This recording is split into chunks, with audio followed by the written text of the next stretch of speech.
Welcome in 9th class learning video. हमारा chapter 6 लगभग complete हो रहा है। हमारे एक दो क्वेश्चन अभी इस बुक में पेंडिंग है, तो अभी हम लोग आपके सामने क्वेश्चन नंबर 6 कर रहे हैं इस चैप्टर का लास्ट, यानी कि 6.3 का क्वेश्चन नंबर 6। ये देखिए 6.3 का क्वेश्चन नंबर 6 हम लोग कर रहे हैं। सॉरी 4.3 नहीं, 6.3 का क्वेश्चन नंबर 6। यहाँ से इसे बिठा देते हैं। एक्सरसाइज 6.3 का क्वेश्चन नंबर 6। चलिए पढ़ते हैं क्या लिखा है। The side QR of triangle PQR is produced to S. PQR triangle की QR साइड को आपने S पॉइंट तक प्रोड्यूस किया। Bisector of PQR and PRS meet at T. इन दोनों के बाइसेक्टर एक दूसरे को T पॉइंट पर मिलते हैं। कहता है शो करके दिखाओ एंगल QTR इक्वल होगा हाफ एंगल QPR। ठीक है, आज की वीडियो के दो क्वेश्चन मोस्ट इंपॉर्टेंट है, इस चैप्टर की बैकबोन है। तो ये दो क्वेश्चन आपको आज बहुत अच्छे से समझने हैं। आप कहेंगे तो फिर से दोबारा कर देंगे, लेकिन आपको समझने बहुत अच्छे से है। ठीक, अब देखिए QTR अभी T पॉइंट आएगा और QPR का हाफ, ये रहा हाफ, यहाँ T पॉइंट आएगा और ये P पॉइंट है। T पॉइंट वाला एंगल P वाले का हाफ है, ये बात प्रूफ करनी है। ये देखिए इस ट्राइंगल का ये एक्सटीरियर एंगल है कि नहीं, ये देखिए ट्राइंगल का एक्सटीरियर एंगल अपने दोनों अपोजिट एंगल के सम के इक्वल होता है। ये थ्योरम हम प्रूफ कर चुके हैं। तो क्या लिखूंगा, इन ट्राइंगल PQR, ये देखिए PQR के बाहर कौन सा एंगल बना हुआ है, एक्सटीरियर एंगल PRS, ये रहा PRS। ये किसके इक्वल होगा, अपने दोनों अपोजिट एंगल के। साथ वाला तो लीनियर पेयर होता है, उसको छोड़ देते हैं। तो जो बाकी के दो एंगल ट्राइंगल में बचते हैं उनको इंटीरियर अपोजिट बोलते हैं। तो exterior angle is equal to the sum of its interior opposite angle. ये देखिए एक्सटीरियर एंगल अपने दोनों अपोजिट एंगल के सम के इक्वल होता है। तो ब्रैकेट में क्या लिखेंगे, exterior angle sum property of triangle. Triangle का एक्सटीरियर एंगल अपने दोनों अपोजिट एंगल के सम के इक्वल होता है। अब ना क्वेश्चन को ध्यान से देखिए, आपको बाइसेक्टर दिया हुआ है। ये देखिए इस Q का बाइसेक्टर और इस R का बाइसेक्टर एक दूसरे को T पर मिलते हैं। ये देखिए ये है बाइसेक्टर और ये देखिए ये दोनों एंगल आपस में इक्वल है। तो जब भी हमें किसी के बाइसेक्टर रखे होते हैं ना, तो हम पूरी इक्वेशन का हाफ कर देंगे। देखो मुझे पूरे एंगल मालूम है तो मैं हाफ करूंगा, आधे एंगल पता होता तो मैं डबल करता।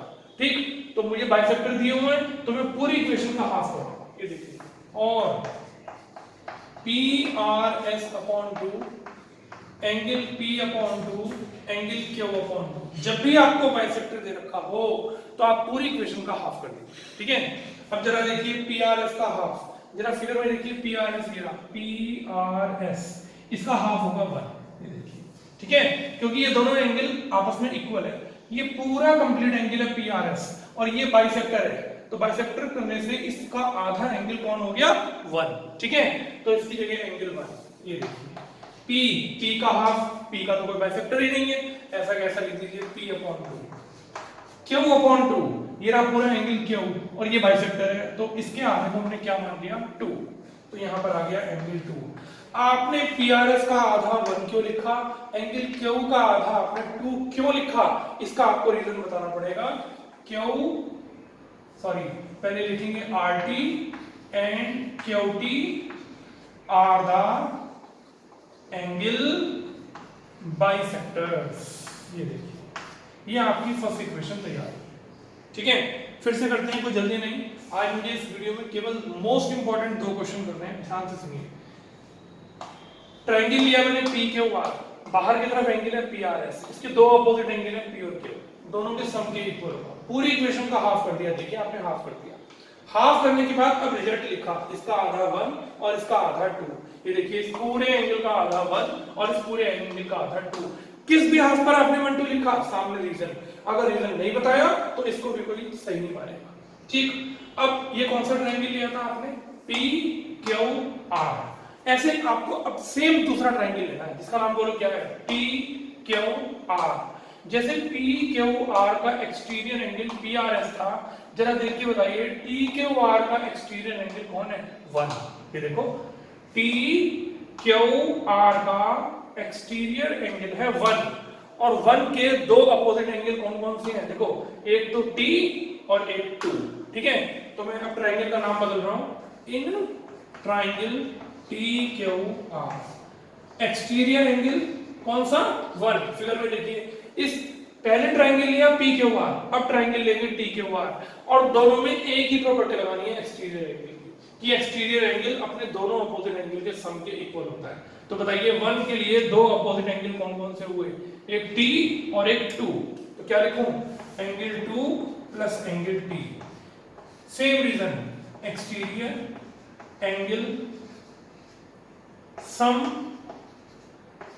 प्रॉपर्टी ऑफ ट्राइंगल, ये कौन सी इक्वेशन हो गई, सेकंड। इसमें तो मुझे कोई बाइसेक्टर पता नहीं, तो बस ये मेरी सेकंड इक्वेशन, ठीक है। एक बार ये प्रॉपर्टी लगानी है PQR में, एक बार ये प्रॉपर्टी लगानी है TQR में। अब जरा ध्यान से देखिए, इक्वेशन 1 में लेफ्ट हैंड साइड में कौन सा नाम है 1, इक्वेशन 2 में भी कौन सा नाम है 1, ये भी एंगल 1 का आंसर और ये भी एंगल 1 का आंसर। क्या करेंगे, दोनों की लेफ्ट हैंड साइड सेम है तो दोनों की राइट हैंड साइड को भी क्या करेंगे, इक्वल दिखा देंगे। तो क्या लिखेंगे, फ्रॉम इक्वेशन 1 एंड 2, ये देखिए दोनों इक्वेशन की हेल्प से अब बताइए एंगल P/2 प्लस एंगल 2 को एंगल 2 प्लस एंगल T के इक्वल रख देंगे। ये देखिए लेफ्ट हैंड साइड सेम इसलिए राइट हैंड साइड भी सेम हो गई, दोनों साइड्स को आपस में इक्वल रख दिया, क्या हुआ 2 से 2 कैंसिल हो गया। बताइए एंगल P/2 एंगल T के इक्वल आ गया। जरा डायग्राम में देखिए एंगल P का पूरा नाम क्या है, एंगल QPR अपॉन 2 और T का पूरा नाम क्या है, एंगल QTR। ये देखिए प्रूव्ड हो गया, angle QTR equal angle QPR upon 2, angle QTR equal angle QPR। देखिए बताइए बात समझ में आएगी क्या, एक बार ट्राइंगल PQR में एक्सटीरियर एंगल सम प्रॉपर्टी लगानी है, ठीक है, बाइसेक्टर दे रखे हैं तो हाफ करके रिजल्ट लिखना है, सामने रीजन बताना है एक बार। फिर यही प्रॉपर्टी TQR में लगानी है, एंगल 1 2 और T के सम के इक्वल होगा। दो ऐसी इक्वेशन आ गई जिनका आंसर एंगल 1 है लेफ्ट हैंड साइड में, तो लेफ्ट हैंड साइड अगर सेम है तो राइट हैंड साइड भी सेम होगी, तो राइट हैंड साइड को सेम दिखाया, कॉमन एंगल कर दिया, बचा हुआ आपका क्या हो गया आंसर। प्रैक्टिस करिए, देखते ही सारा सॉल्यूशन माइंड में दौड़ना चाहिए बढ़िया आपके, ठीक है। आप प्रैक्टिस करिए खूब बढ़िया समझ में आएगा। चलिए एक और मोस्ट इंपॉर्टेंट क्वेश्चन पर चलते हैं। आज मुझे इस वीडियो में केवल 2 ही क्वेश्चन करने हैं, दोनों ही मोस्ट इंपॉर्टेंट हैं, आप इनको बार बार देखेंगे तो आपको बहुत अच्छे से समझ में आएगा। आइए अगला बड़ा इंपॉर्टेंट क्वेश्चन हम लोग करने जा रहे हैं।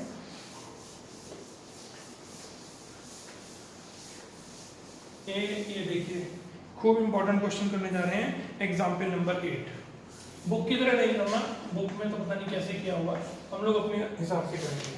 क्वेश्चन पढ़ते हैं, AB और AC ट्राइंगल ABC की दो साइड्स को प्रोड्यूस किया E और D तक। पहले तो ट्राइंगल बना लें, ये देखिए, और ये देखिए AB और AC को प्रोड्यूस किया, देखिए AB को भी प्रोड्यूस किया और AC को भी प्रोड्यूस किया। कौन से पॉइंट तक प्रोड्यूस किया, E और D तक, देखिए E और D तक प्रोड्यूस किया। कह रहे हैं BO और CO इसके बाइसेक्टर्स हैं, ये जो आपको एक्सटीरियर एंगल नजर आ रहे हैं इनके बाइसेक्टर दिए हुए हैं जो एक दूसरे को ऊपर काटते हैं, और क्वेश्चन में लिखा है कि BOC 90 माइनस BAC, ठीक है। चलिए करेंगे इसको अभी ध्यान से, आइए खूब बढ़िया तरह क्वेश्चन को समझ लेते हैं और स्टार्ट करते हैं। खूब प्रैक्टिस करनी है आपको, आप इन दोनों क्वेश्चनों के ना पीछे पड़ जाइए। ये दोनों क्वेश्चन अगर आपको समझ में आ गए ना, मतलब चैप्टर में मजा आ जाएगा आपको, खूब बढ़िया आपका चैप्टर पक्का हो जाएगा।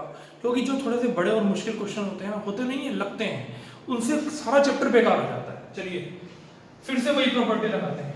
बताइए इस ट्राइंगल का एक्सटीरियर एंगल कौन है, ये क्या नाम है इसका, EBC। इस ट्राइंगल का ये एक्सटीरियर एंगल है, इसके दो अपोजिट एंगल कौन कौन से होंगे, A और C। और इस ट्राइंगल का ये भी एक्सटीरियर एंगल है, इसके दो अपोजिट एंगल कौन से होंगे, A और B। ये लेंगे तो इसे छोड़कर ये दोनों लेंगे, ये लेंगे तो इसे छोड़कर ये दोनों लेंगे। तो मैं ट्राइंगल का नाम लिख रहा हूँ, एग्जाम्पल नंबर 8 है ये, इन ट्राइंगल ABC। अब देखिए एक्सटीरियर एंगल EBC, ध्यान से देखिए कहाँ है EBC, ये रहा। ट्राइंगल की लाइन को प्रोड्यूस करने से एक्सटीरियर एंगल बनता है। अब इसके दो अपोजिट एंगल कौन कौन से हुए, ये तो लीनियर पेयर हुआ, तो दो अपोजिट हुए ए और सी, तो बताइए ये किसके इक्वल होगा, angle A plus angle C. अब जरा इसकी तरफ देखिए, बी सी बी, जैसे ये वाला एंगल का नाम ई बी सी था, इसका नाम है डी सी बी। तो देखिए फिर से exterior angle D C B, बताइए ये किसके सम के इक्वल होगा, इसे छोड़ दीजिए, दो एंगल कौन से बचे, एंगल ए और एंगल बी। ठीक, दोनों के लिए एक ही रीजन आएगा, exterior angle sum property of triangle. ठीक है, अब मैं इन दोनों को ऐड कर रहा हूं, ये देखिए लेफ्ट हैंड साइड में लेफ्ट हैंड साइड और राइट हैंड साइड में राइट हैंड साइड, तो angle EBC plus angle DCB, ये देखिए लेफ्ट हैंड साइड में लेफ्ट हैंड साइड को ऐड किया, EBC प्लस DCB।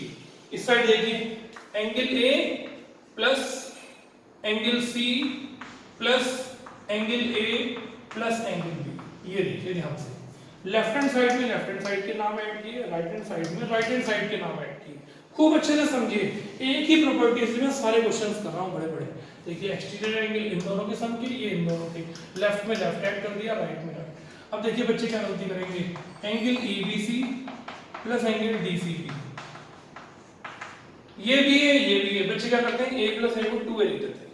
ये गलती आपको नहीं करनी है, अगर आपको क्वेश्चन को बढ़िया और इजी करना है तो ये गलती नहीं करनी है। क्या करना है, एंगल अपनी जगह, बताइए ट्राइंगल के तीन angle a plus b plus c, तीनों का सम बताओ क्या होगा, इन तीनों की जगह देखो क्या लिखा, 180। क्यों, angle sum property of triangle. देखिए ट्राइंगल के तीनों एंगल का सम 180 डिग्री होगा, angle sum property of triangle. ठीक, अब बताइए ये जो दो एंगल है, आपको क्वेश्चन में इनके बाइसेक्टर दे रखे हैं, कहां काटते हैं एक दूसरे को, ओ पर, ये देखिए ये देखिए ये देखिए, ये बाइसेक्टर है, तो पूरे एंगल का अगर मैं आधा कर दूं तो 1 बचेगा, और इसका आधा कर दूं तो 2 बचेगा। अब मैंने आपसे कहा था ना, जब बाइसेक्टर दे रखे हैं और आपको कंप्लीट एंगल मालूम हो तो पूरी इक्वेशन का हाफ करेंगे, तो क्या करते हैं, पूरी इक्वेशन का हाफ करते हैं, EBC upon 2 angle DCB upon 2 angle A upon 2 और 180 अपॉन 2। ये देखिए पूरी इक्वेशन का हाफ क्यों किया, क्योंकि मुझे बाइसेक्टर दे रखे थे। जरा डायग्राम में देखिए, EBC का आधा कौन है, 1, DCB का आधा कौन है, 2, A का आधा कोई नहीं है क्योंकि इसका बाइसेक्टर मालूम नहीं है, और 180 का आधा क्यों है, 90। आपने इन दोनों के हाफ को 1 और 2 क्यों लिखा, इसका ब्रैकेट में आपको रीजन बताना पड़ेगा। OB and OC are the, क्या लिखूं, एंगल बाइसेक्टर्स। ये देखिए OB and OC are the angle bisector. इस इक्वेशन का नंबर 1 डाल दीजिए। ठीक है, अब ये तो इनकी इक्वेशन 1 बन गई। जरा इस छोटे से ट्रायंगल को ध्यान से देखिए, क्या नाम है इस ट्रायंगल का, इन ट्रायंगल BOC। ये देखिए ये छोटा सा ट्रायंगल आपको नजर आ रहा है BOC। BOC में मुझे तीन एंगल नजर आ रहे हैं, एक तो 1, दूसरा 2 और तीसरे एंगल का नाम है BOC। क्या होगा इन तीनों का सम, 180, angle sum property of triangle. ध्यान से देखिए, कोई जल्दी नहीं, 1 प्लस 2 प्लस BOC, तीनों का सम 180। ठीक है, बताइए 1 प्लस 2 का आंसर आपने अभी क्या निकाला, ये देखो एंगल 1 प्लस 2 का आंसर निकाला a/2 plus 90 plus BOC equals 180। ये देखो 1 प्लस 2 की जगह आपका आंसर आ गया a/2 प्लस 90। ठीक है, इस a/2 प्लस 90 को राइट साइड में ले जाओ, तो इधर बच गया BOC 180, ये 90 इधर जाकर माइनस हो गया, और ये a/2 भी इधर जाकर किसका हो गया, माइनस का हो गया। बताइए क्या बच गया, एंगल BOC 180 में से 90 गया 90 और माइनस एंगल a/2। मुझे लगता है शायद आपका आंसर प्रूव हो गया। चेक कर लीजिए जो क्वेश्चन में प्रूफ करना है बुक के अंदर, angle BOC equals 90 minus angle BAC/2। बताइए बात समझ में आई कि नहीं आई। ठीक है, तो इस क्वेश्चन को पक्का करके एक बार ऑरली इसको रिवाइज कर लेते हैं। ये देखिए ट्राइंगल ABC का ये एक्सटीरियर एंगल है EBC, ये देखिए ये अपने दोनों अपोजिट एंगल A और C के सम के इक्वल होगा, और इसका नाम है DCB, ये अपने दोनों अपोजिट A और B के सम के इक्वल होगा। दोनों को ऐड कर दिया, A plus B plus C, ये देखिए। ठीक है, A plus B plus C का सम 180, A प्लस A को 2A नहीं लिखना है, ये बात ध्यान रखना। इसका रीजन सामने ब्रैकेट में बताना है। पूरी इक्वेशन का आपने हाफ कर दिया, पूरी इक्वेशन का देखो, इसका हाफ 1, इसका हाफ 2। क्यों किया हाफ? क्योंकि बाइसेक्टर दे रखे हैं, तो इस पूरे एंगल के आधे का नाम 1 और इस पूरे एंगल के आधे का नाम 2, ठीक है। और 180 का हाफ 90। फिर हमने एक ये छोटा सा ट्रायंगल लिया जिसका नाम है BOC, इसके तीनों एंगल का सम कितने डिग्री होगा? 180। 1 + 2 + BOC = 180। बताइए 1 + 2 की वैल्यू कितनी है? ये देखिए 1 + 2 की वैल्यू आपने अभी अभी निकाली, a/2 + 90। ये देखिए, बस क्या करना है, इन दोनों को यहां से उठाकर राइट साइड में ले जाना है और माइनस कर देना है। आपने इन दोनों का आंसर ये क्यों लिखा, आप ब्रैकेट में बता दीजिएगा, फ्रॉम इक्वेशन नंबर 1 की हेल्प से लिखा, ठीक है। उधर जाके माइनस कर दिया तो BOC का आंसर आ गया 180 - 90 90, और a/2 प्लस का था, इधर आकर किसका हो गया? माइनस का। प्रूव हो गया। ये दो क्वेश्चन पक्के करिए, बार बार करिए, देखना आपका चैप्टर कितना आसान हो जाएगा। क्वेश्चन जो बड़े होते हैं लेकिन इजी होते हैं, लगते हैं मुश्किल है लेकिन मुश्किल होते नहीं है। पढ़ जाइए इनके पीछे और अच्छे से इनकी प्रैक्टिस करिए, ठीक है। Thank you very much, have a good day.